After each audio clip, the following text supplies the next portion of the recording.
Assalamualaikum warahmatullahi wabarakatuh. Perkenalkan, nama saya Rosita Septiani dan rekan saya Alia Fitri Amalia. Di sini kami akan mempresentasikan tentang materi dari ekuitas. Terima kasih, selamat menyaksikan. Ekuitas. Pengertian ekuitas tidak dapat didefinisikan secara independen terhadap aset dan kewajiban. Ekuitas pemilik pada dasarnya bukan kewajiban, tapi merupakan klaim sisa atau residual claim terhadap aktiva. Dalam kerangka dasar standar akuntansi Indonesia tahun 2002, Ikatan Akuntan Indonesia atau IAI mendefinisikan ekuitas sebagai berikut. Menurut pasal 49, ekuitas adalah hak residual atas aktiva perusahaan setelah dikurangi semua kewajiban. Pada dasarnya, ekuitas berasal dari investasi, pemilihan, dan dari badan perusahaan. Ekuitas akan berkurang dengan adanya penarikan kembali penyertaan oleh milik, pembagian keuntungan dividen, atau kerugian usaha. Selanjutnya, komponen ekuitas. Untuk komponen ekuitas, kita ada beberapa poin. Yang pertama itu ada modal setoran atau contributed capital, yaitu modal setoran mencakup modal yuridis dan modal setoran lainnya. Modal yuridis yang dihitung berdasarkan nilai nominal per value. Saham menunjukkan aktivitas neto yang tidak dapat didistribusikan ke pemegang saham. Kelebihan nilai di atas nilai nominal diakui sebagai agio saham. Untuk poin modal setoran itu ada beberapa poin lagi ya teman-teman. Yang pertama itu ada modal yuridis atau legal capital, terdiri dari nilai nominal dari saham preferen, ada nilai nominal dari saham biasa, ada umum atau saham preferen berlangganan. Selanjutnya ada surat saham dan opsi, dan ada dividen saham yang akan dibagikan atau stock dividend to be distribution. Terus selanjutnya itu ada saham biasa dari penerbitan kembali. Dan untuk poin 2-nya atau poin B-nya itu modal setoran lainnya. Itu bisa pada saham preferen, ada saham biasa, dan sumber lainnya ya. Selanjutnya, 2 itu ada laba ditahan atau retained earning. Laba ditahan terdiri dari laporan laba rugi, penyesuaian periode sebelumnya, dan dividen. Oleh karena laporan laba rugi merupakan bagian dari laba ditahan, maka dapat dikatakan bahwa ada hubungan saling terkait atau artikulasi antara laporan laba rugi dan neraca. Yang ketiga itu ada penyesuaian modal belum terrealisasi. Nah, yang ketiga itu ada 3 poin ya teman-teman. Yang pertama itu ada kerugian portofolio yang belum direalisasi untuk efek non-pasar. Yang poin B ada selisih kurs yang belum direalisasi dan rugi. Dan yang terakhir ada modal sumbangan.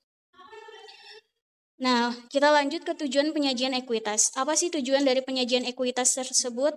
Yaitu untuk pengungkapan informasi ekuitas pemegang saham akan sangat berpengaruh ya oleh tujuan penyajian informasi tersebut kepada pemakai statement keuangan. Pada umumnya, tujuan pelaporan informasi ekuitas pemegang saham adalah menyediakan informasi kepada yang berkepentingan tentang efisiensi dan kepengurusan atau stewardship management, informasi tentang kewajiban yuridis perseroan terhadap para pemegang saham dan pihak lainnya juga merupakan tujuan yang untuk penyajian ekuitas pemegang saham ini ya.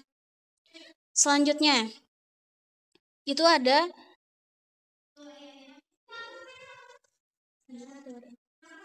Di sini ada teori ekuitas. Apa sih teori ekuitas itu?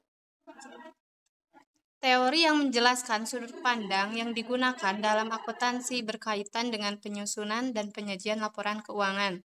Dengan kata lain, penyusunan dan penyajian laporan keuangan sangat tergantung pada sudut pandang yang digunakan, yaitu siapa yang dianggap paling berkepentingan terhadap laporan keuangan.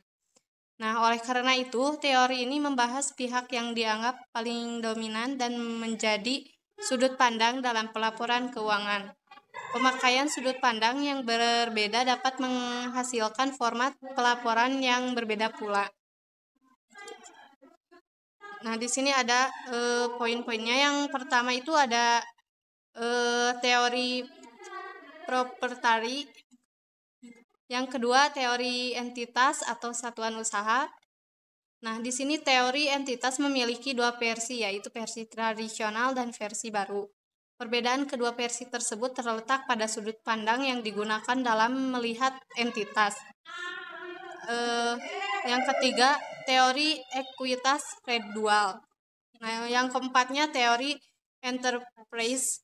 Dan yang kelima yang terakhir yaitu ada teori dana atau fund. Untuk selanjutnya, di sini ada posisi FASB, Financial Accounting Standard, sangat jelas mengadopsi teori ekuitas residual ketika berhubungan dengan ekuitas pemilik atau owner equity, yang mengatakan hak residual pada aktiva suatu entitas yang tersisa setelah dikurangi hutang. Pandangan ini sejalan dengan tujuan akuntansi yang dinyatakan oleh FASB, yaitu menyediakan informasi khususnya kepada investor atau lebih khusus kepada pemegang saham biasa. Nah, di sini ada nilai tambah atau value added sebagai pelengkap laporan keuangan. Laporan keuangan suatu perusahaan terdiri dari neraca, laporan laba rugi, laba yang belum dibagi, dan perubahan posisi keuangan atau arus kas, serta atas laporan keuangan sebenarnya. Tidak lain adalah laporan penanggung-jawaban manajemen kepada terutama pada pemilik perusahaan.